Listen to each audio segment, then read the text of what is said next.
J'habite à Thiès, je suis membre du parti Les Démocrates Réformateurs, également chargé de l'organisation de la promotion PIPA Sénégal 2018. Quels sont les objectifs de PIPA? Voilà, les objectifs de PIPA, c'est faire la vulgarisation d'un quota de 30% des jeunes dans les instances sélectives. Parce que nous avons remarqué que les jeunes qui sont toujours au devant de la scène en politique sont toujours marginalisés. Ils n'ont pas la place qu'ils méritent au sein de leur parti.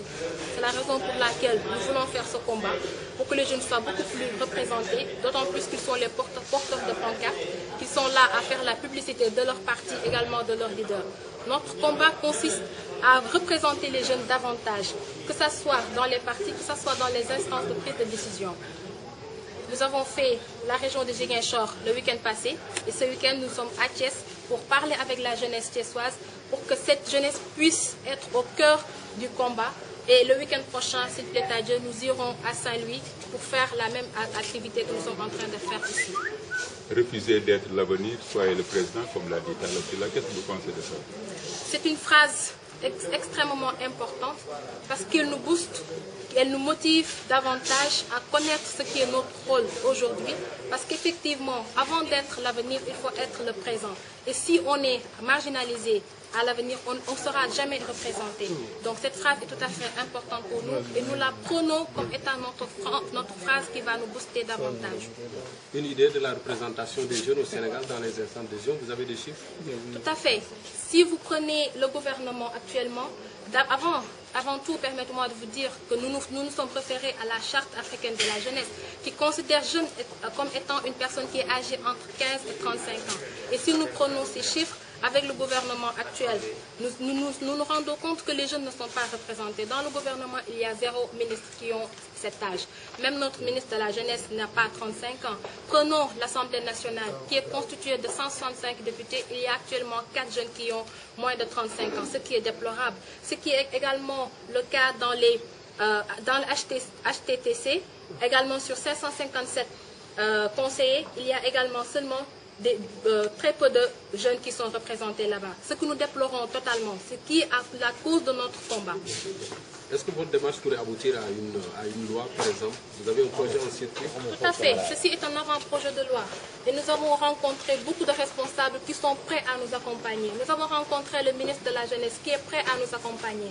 Nous avons rencontré également le président de la commission des lois de l'Assemblée nationale, M. Seydou Diouf, qui est également prêt à nous rencontrer. Beaucoup de députés ont magnifié cet avant-projet de loi. Ils se disent prêts à accompagner ce combat parce que c'est un combat qui est tout à fait noble.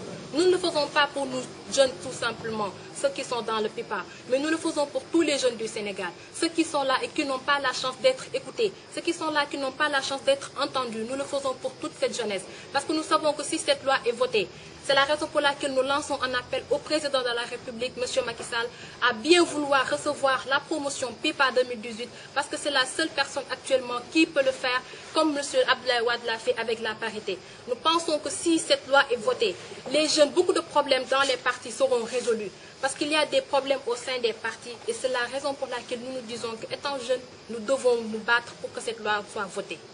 Et vous visez un minimum de 30%? Nous visons un minimum de 30% pour un début. Parce qu'étant un début, on ne peut pas aller vers 60% ou bien 70%. Ce serait trop exagéré. Donc pour un début, nous disons 30%. Peut-être la promotion 2019 ou bien les autres promotions à venir vont négocier d'autres taux, pourquoi pas 40% et pourquoi pas même 50% des jeunes dans les instances électives. C'est un début et nous nous sommes arrêtés à ce quota et nous pensons que c'est tout à fait raisonnable. Mademoiselle, la jeunesse, c'est souvent l'expression de divergence. Est-ce que vous pouvez nous rassurer que dans votre groupe, tout est nickel? Vous êtes tous sur le même pied d'égalité? Il y a une entente totale? Tout à fait. Nous avons passé la journée ici. Et je vous dirais qu'il y a 8 partis qui sont représentés ici. Et tous ces partis-là ont des jeunes. Et nous qui sommes là, nous sommes des frères et des sœurs. Cela fait presque plus de 8 mois que nous sommes ensemble. Il n'y a jamais eu de querelle. Quand vous nous voyez, vous ne saurez jamais que M. Mohamed Dieng qui est là et de Réumi et moi, je suis de LDRISA. On se considère comme des frères et sœurs. C'est le Sénégal qui nous intéresse. Quand nous sommes ensemble, les débats de partis et autres sont mis à côté parce que ce n'est pas cela qui nous intéresse. Nous, c'est le Sénégal. L'unification des jeunes, c'est cela qui nous intéresse.